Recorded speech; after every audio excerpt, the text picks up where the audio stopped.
Hey guys, it's me Maria THEA Angelica G. Agbay, and today I'm going to talk to you about Instructional Materials in Education. This is from Module 3, Lesson 1. Let's go ahead and start!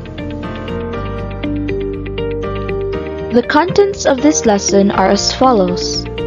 First, it is a guide to the selection of instructional materials. It is an introduction to the various roles of instructional materials in different teaching situations. This tackles about the different types of instructional materials that are available today.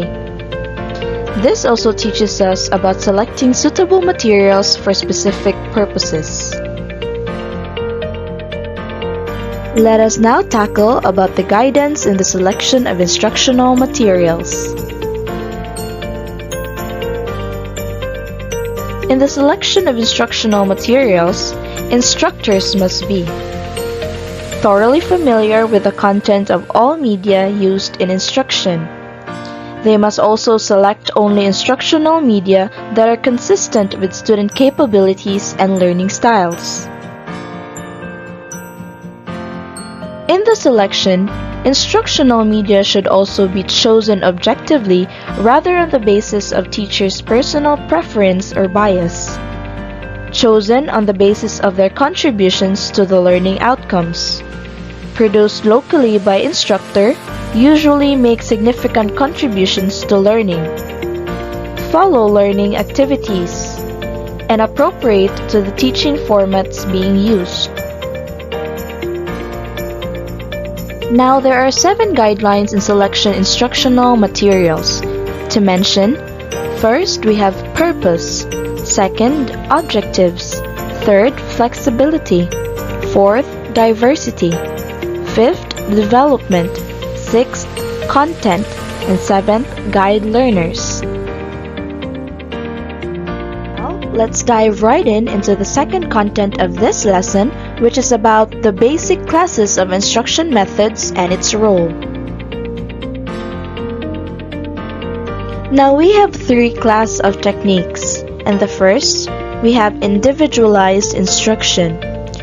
The example of this class of technique are as follows: directed study, open learning, distance learning, programmed learning, mediated self-instruction, and computer-based learning. The role of the teacher in this class of technique is to be the producer or manager of resources, a tutor, and a guide. The second class of technique is about group learning. The example of this class of techniques are as follows: tutorials, seminars, group exercise and projects, games, simulations, and self-help groups. The role of the teacher in this class of technique is to be the organizer and facilitator. Now the third and the last class of techniques is about mass instruction. The example of this class of techniques are as follows: conventional lectures, expository lessons, television broadcast, radio broadcasts, and films. The teacher must portray the traditional expository role and controller of instruction process in this class of technique. Fast forward, and we are now into the third content, which is about the different types of instructional materials available today. Materials and technology. Before diving in deeper, let us first define some terms. First, technology. It offers the possibility of alternative materials and classroom interaction.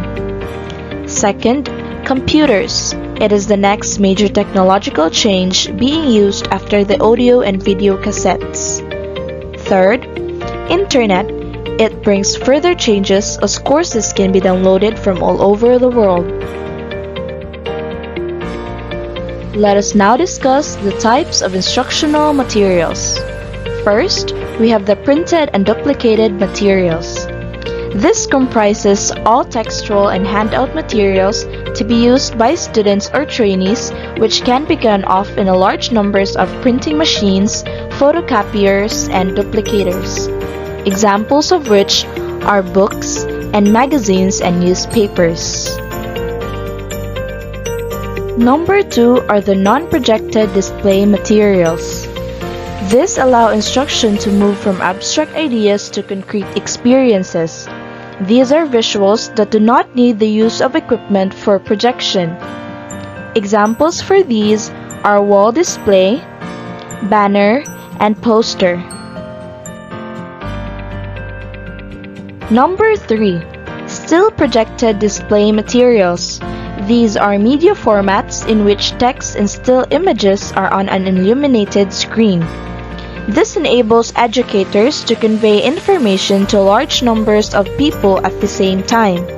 However, such materials have to be prepared carefully and may need to be prepared professionally.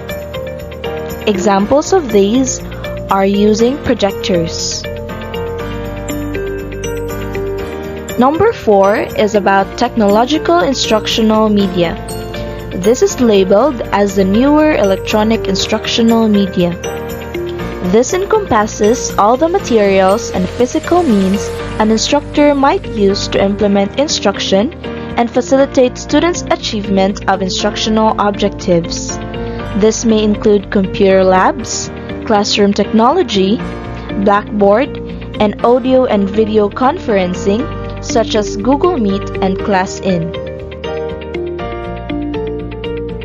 We have now arrived to the last content of this lesson, which is about selecting suitable materials specific purposes.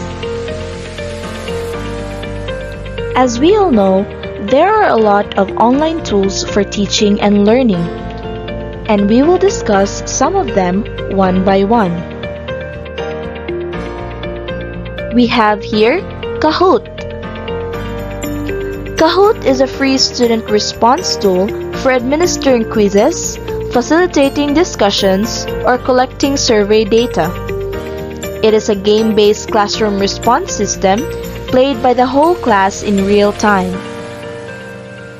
We also have Plickers. Plickers is an assessment tool which allows teachers to collect on-the-spot formative assessment through online games and lessons. We also have Edpuzzle.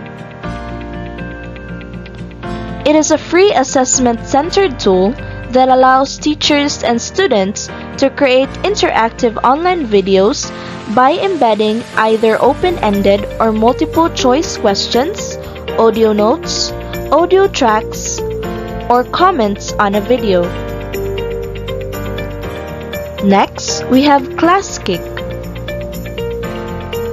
ClassKick is a free digital formative assessment tool that allows teachers to create lessons and assignments that students work through on their devices at their own pace. There is also what we call as Padlet. Padlet is a virtual bulletin board in which collaborators can simultaneously create an organized post of any content type, whether it be text, documents, images, videos, links, and etc. We also have Quizlet. It takes information and converts it into flashcards, quizzes, and games, so that users can study the same information in a variety of forms. We also have Schoology. Schoology is an online learning management system that allows educators to organize curriculum, create lesson plans, and provide student assessment. Oops, there's more! We have Canva. Canva can be used to create a variety of images, including event flyers, resumes, cards, certificates, and infographics. We also have the ever-popular YouTube. It is a free tool that allows you to create, collect, and organized videos around specific topics or interests. And last, we have the Muslim Kids TV. It is the first Islamic internet TV for children to spend time learning about Islam, enjoy interactive games, download and print educational resources. And now, we have come to an end. Thank you for watching, and once again, this is Maria THEA Angelica G. Agbay, and it has been my pleasure talking to you about Module 3, Lesson 1, which is about instructional materials in education. Adios!